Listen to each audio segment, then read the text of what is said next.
جس کی حرمت کو، جس کی عزت کو، جس کی رحمتوں کو اور جس کی برکتوں کو، فضیلتوں کو، عظمتوں کو خود رب کائنات بیان فرما رہا ہے۔ منہا اربعۃ حرم، ان 12 مہینوں میں 4 مہینے جو ہیں وہ عزت والے ہیں، حرمت والے ہیں، برکت والے ہیں، عظمت والے ہیں، فضیلت والے ہیں۔ گویا انہیں عزت، عظمت، رحمت، برکت خود رب کائنات نے عطا فرمائی، تو ان کے ایک ایک لمحے میں برکتیں اور رحمتیں سمو دی گئی۔ اور وہ 4 مہینے کون سے ہیں؟ 3 تو ریگولر ہیں، مسلسل ہیں، ذی-قعدہ، ذوالحج اور محرم الحرام، یہ پے در پے اکٹھے ہیں ایک ساتھ، اور ایک مہینہ جو ہے وہ رجب کا ہے۔ رجب کا مہینہ ان 4 مہینوں میں سے ہے کہ جن کی حرمت کو رب کائنات خود قرآن مجید میں بیان فرما، اور امام غزالی علیہ الرحمہ نے مکاشفۃ القلوب میں اس حدیث کو روایت کیا، رجب شریف کی فضیلت کو بیان فرماتے ہوئے آپ فرماتے ہیں کہ رجب شریف اللہ کا مہینہ ہے، شعبان میرا مہینہ ہے، رمضان مبارک میری امت کا مہینہ۔ اور پھر جب رجب مبارک آتا تو آقا علیہ السلام یہ دعا کرتے، مولا تو نے رجب تو عطا کر دیا، اب ہمیں شعبان اور رمضان بھی عطا کرنا اور اس میں برکتیں پیدا فرما۔ اللہم بارک لنا فی رجب، مولا ہمارے لیے رجب میں برکتیں پیدا فرما، یہ ضرور دعا فرمایا کرتے، اور ہمیں شعبان اور رمضان بھی عطا فرمانا۔ تو گویا رجب میں ہی آقا علیہ السلام شعبان اور رمضان کے استقبال کا ذکر فرماتے، اس کی آمد کا ذکر فرماتے، اور اس کے ملنے کی دعا اللہ تعالیٰ سے فرماتے۔ تو رجب کی اپنی ہی بڑی برکتیں ہیں، بڑی فضیلتیں ہیں، اس مہینے میں روزے رکھنے کی بڑی فضیلتیں ہیں۔ روزے رکھنے کی کہ 3 روزے رکھے جائیں، کئی 100 سال کی عبادت کا بندے کو ثواب ملتا ہے، اور بالخصوص 27ویں رجب کا روزہ اس کی بڑی فضیلت بیان کی جاتی ہے، اور بزرگان دین کا، اولیاء کرام کا معمول بھی ہے۔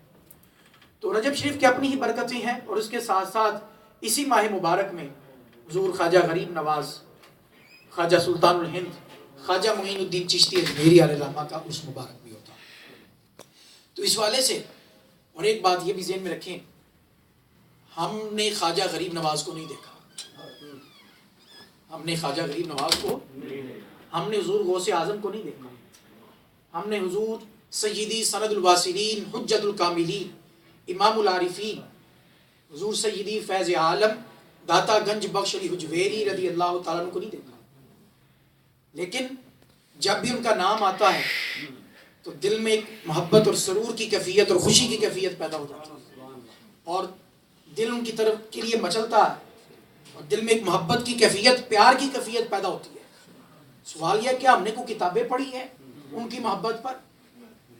کس نے ان کی محبت کو ہمارے دل میں پیدا کیا؟ ایک انسان، داتا حضور کا روزہ مبارک، آپ کا مزار شریف جو ہے وہ لاہور میں ہے، خواجہ غریب نواز کا اجمیر میں ہے، یہاں سے سینکڑوں میل دور، تو ایک شخص ہزاروں میل دور پیدا ہوتا ہے، لیکن جب وہ اپنی شعور کی عمر کو پہنچتا ہے، تو جب شعور کی عمر کو پہنچتا ہے، شعور کے پہلے صفحے پر ان ہستیوں کے نام لکھے ہوتے ہیں۔ کس نے ان کے نام یاد کروائے؟ کس نے ان ہستیوں کی محبت دل میں پیدا کی؟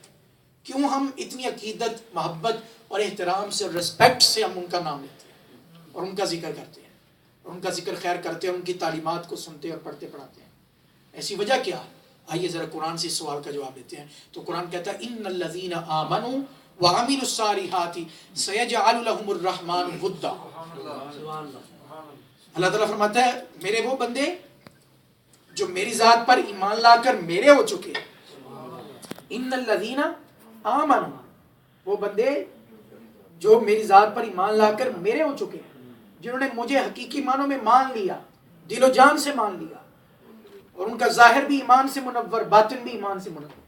ان الذین آمنوا، جو حقیقتاً مومن ہے، جو حقیقتاً جو عقیدے کے اعتبار سے بھی درست ہے اور ایمان کے اعتبار سے بھی درست ہے، وعملوا الصالحات، اور صرف زبان کا کلمہ نہیں انہوں نے پڑھا، بلکہ ان کے انگ انگ سے کلمے کی جھلک نظر آتی ہے، ان کے پورے وجود میں نبی کے کلمے کی برکات نظر آتی ہے۔ ان الذین آمنوا وعملوا الصالحات، تو 2 نشانیاں بتائیں قرآن نے اللہ کے ولی کی، وہ ہمیں ولی کی پہچان بھی مل گئی قرآن سے. دم درود کرنے والے، تویز کرنے والے، ٹھیک ہے، پھونکے مارنے والے، کیا یہ ولایت کی علامتیں ہیں؟ قرآن نے یہ ولایت کی علامتیں نہیں بتائی. وہ ایک الگ مسئلہ ہے کہ دم کرنا، ٹھیک ہے، تویز کرنا وہ ایک جائز ہے شریعت کی حدود میں رہتے ہوئے، لیکن قرآن نے ولایت کی علامتیں یہ نہیں بتائیں. اور بھنگی چرسی ہونا، بھنگ پینا، چرس پینا، نشہ کرنا اور دیگر فالتو چیزوں میں ملوث ہونا، یہ ولایت کی علامتیں قرآن نے نہیں بتائی. قرآن نے ولی کی علامت کیا بتائی؟ قرآن کہتا ہے ان الذین آمنوا وعملوا الصالحات. دو بیسیکلی جو نشانیاں بتائیں ولایت کی، ایک ایمان اور ایک عمل صالح. وہ ہم قرآن کی اس پہچان کی روشنی میں ہم ولی کی ڈیفینیشن یہ کر سکتے ہیں کہ بد عقیدہ ولی نہیں ہو سکتا، بد عقیدہ ولی نہیں ہو سکتا. اور وعملوا الصالحات کی روشنی میں ہم دوسری اس تعریف کا دوسرا حصہ، ڈیفینیشن کا دوسرا حصہ یہ ہے کہ بد عمل اور بے عمل ولی نہیں ہو سکتا. بد عمل اور بے عمل ولی نہیں ہو سکتا. یہ قرآن نے دو نشانی بتائیں کہ وہ عقیدے کے اعتبار سے بھی کمال درجے پر فائز ہوگا اور عمل کے اعتبار سے بھی کمال درجے پر فائز ہوگا. محبت، عشق اور ادب کے اعتبار سے بھی کمال درجے پر فائز ہوگا. یہ محبت، عشق اور ادب، یہ ساری چیزیں ایمان کا حصہ ہیں. یہ ساری چیزیں تو ان الذین آمنوا وعملوا الصالحات، تو جو حقیقی معنوں میں مومن بن جاتا ہے اور پھر صالح بن جاتا ہے. صالح بننے کا مطلب کیا ہے؟ کہ اس کی نگاہیں جو بھی دیکھتی ہیں اللہ کی رضا کے لیے دیکھتی ہیں. اس کی نگاہیں اللہ کی نافرمانی میں نہیں اٹھتی، اللہ کی فرما برداری میں اٹھتی ہیں. اس کے کان وہی سنتے ہیں جس کے سننے میں رب راضی ہے. اس کی زبان وہی بولتی ہے جس کے بولنے میں رب راضی ہے. اس کے قدم اسی طرف چلتے ہیں جس کی طرف چلنے میں رب راضی ہے. یہ ہے وعملوا الصالحات کی تفسیر. اس کے ہاتھ اسی کام کے لیے حرکت کرتے ہیں جس کام کے لیے رب راضی ہے. اس کا وہ اپنے پورے جسم کو اللہ کی اطاعت میں اور فرما برداری میں لگا. یہ ہے وعملوا الصالحات. تو جو اس درجے کو پا لیتا ہے، ایمان اور عمل صالح کے درجے کو پا لیتا ہے، تو قرآن کی نظر میں وہ ولی اللہ کہلاتا ہے، وہ اللہ کا ولی ہے. اور انہی کے بارے میں قرآن نے کہا ان اولیاء اللہ لا خوف علیہم ولا هم يحزنون. میں خبردار، اللہ تعالیٰ متنبع کرتے ہوئے، خبردار کرتے ہوئے اور جھنجھوڑ کر بیدار کرتے ہوئے اللہ تعالیٰ فرما رہا ہے کہ لوگوں یاد رکھو. اللہ، یہ خبردار کیوں کیا جا رہا ہے؟ متنبع کیوں کیا جا رہا ہے؟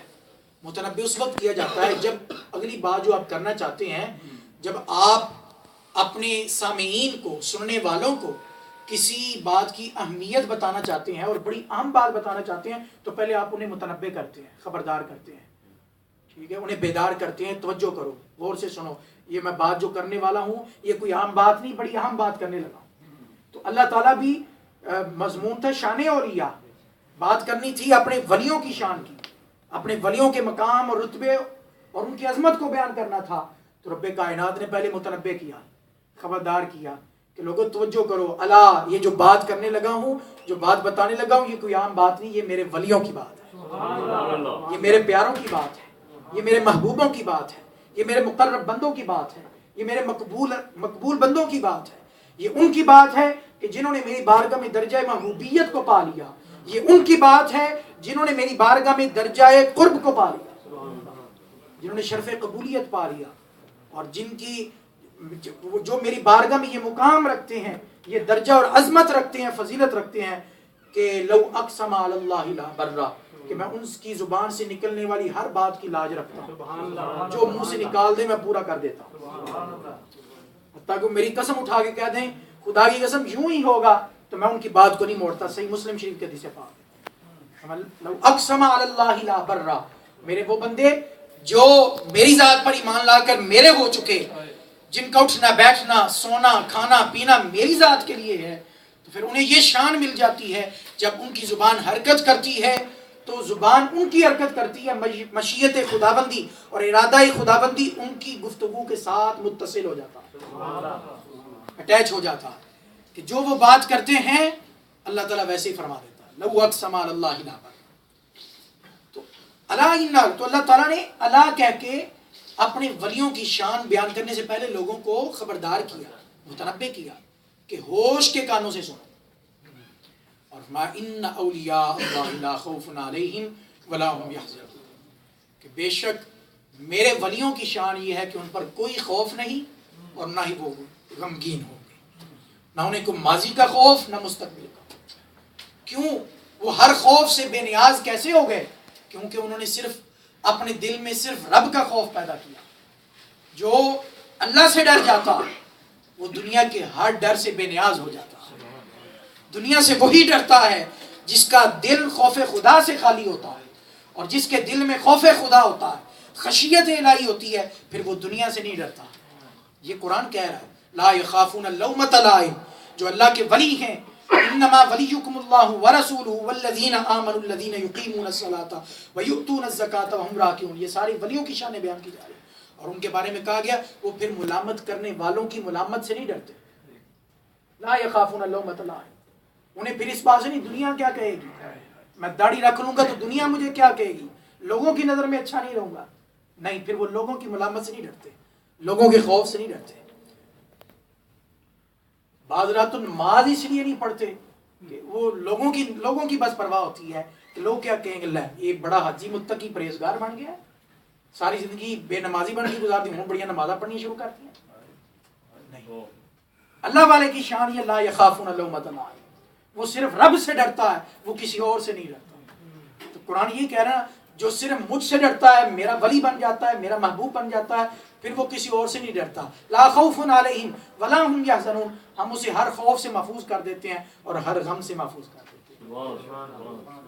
لا خوف علیہم ولا هم یحزنون الذین آمنوا وکانوا یتقون، اور یہ کون لوگ ہیں؟ وہی دو نشانیاں قرآن نے پھر دوبارہ ریپیٹ کی اس مقام پر بھی، فرمایا وہ ایمان والے ہیں اور تقوی، طہارت اور پرہیزگاری والے ہیں، عمل صالح والے۔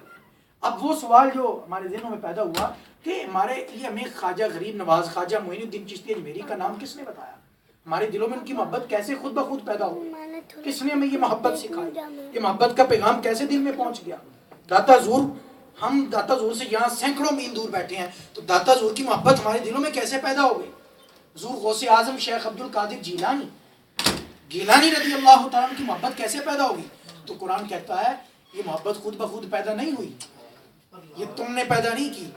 قرآن کے لفظ سیجعل لهم الرحمن ودا، اللہ تعالیٰ فرماتا ہے تمہارے دلوں میں اپنے اولیاء کی محبت پیدا کرنے کا انتظام میں خود کرتا ہوں، اس کا انتظام میں خود کرتا ہوں۔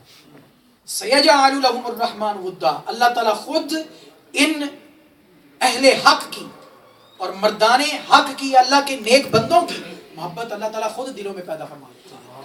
اس کی تفصیل صحیح مسلم شریف کے حدیث پاک میں، صحیح مسلم شریف کی حدیث پاک آقا علیہ الصلوۃ والسلام نے فرمایا ان اللہ اذا احب عبدا دعا جبریل فقال انی احب فلانا فاحبه ثم ينادي في السماء یا اہل السماء ان اللہ يحب فلانا فاحبوه فيحبه اہل السماء ثم يودع له القبور في الارض، او كما قال علیہ الصلوۃ والسلام۔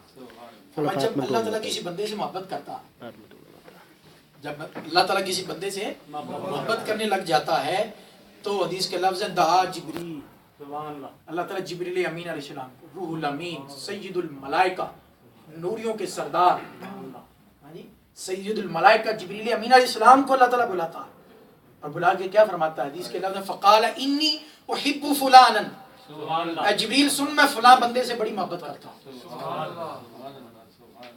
میں فلاں بندے سے میں علی ابن عثمان الجویری سے بڑی محبت کرتا ہوں، میں خواجہ غریب نواز خواجہ معین الدین چشتی اجمیری سے بڑی محبت کرتا ہوں، میں حضور غوث اعظم سے بڑی محبت کرتا ہوں، انی احب فلانا، فلاں اپنے نیک بندے سے بڑی محبت کرتا ہوں، فاحبہ، اے جبریل تیری باقی جو ڈیوٹیاں ہیں، جو تیرا نصاب ہے، وہ اپنے نصاب میں میرے ولی کی محبت کو بھی شامل کر، اپنی ڈیوٹی میں، اپنے نصاب میں، اپنے کام میں یہ کام ایڈ کر لے کہ باقی جہاں تو دوسرے کام کرتا ہے، دوسرا نظام سنبھالتا ہے، 1,24,000 کم و بیش نبیوں رسولوں کے پاس میری وحی لے کر گیا، میرا پیغام لے کر گیا، اور 1,24,000 انبیاء رسول کے صحابی ہونے کا شرف تو نے پایا، اور مخلوقات کو دیکھا، 18,000 عالم کو دیکھا، ساری کائنات کے نظام کو، یہ سارے میرے پیغامات کو پہنچایا، احکام خداوندی کو پہنچایا، جہاں یہ ساری ڈیوٹیاں کرتا رہا، اے جبریل تو اگرچہ سید الملائکہ ہے لیکن اس کے ساتھ ساتھ تیری ڈیوٹی یہ بھی ہے کہ تم میرے فلاں نیک بندے سے محبت کر.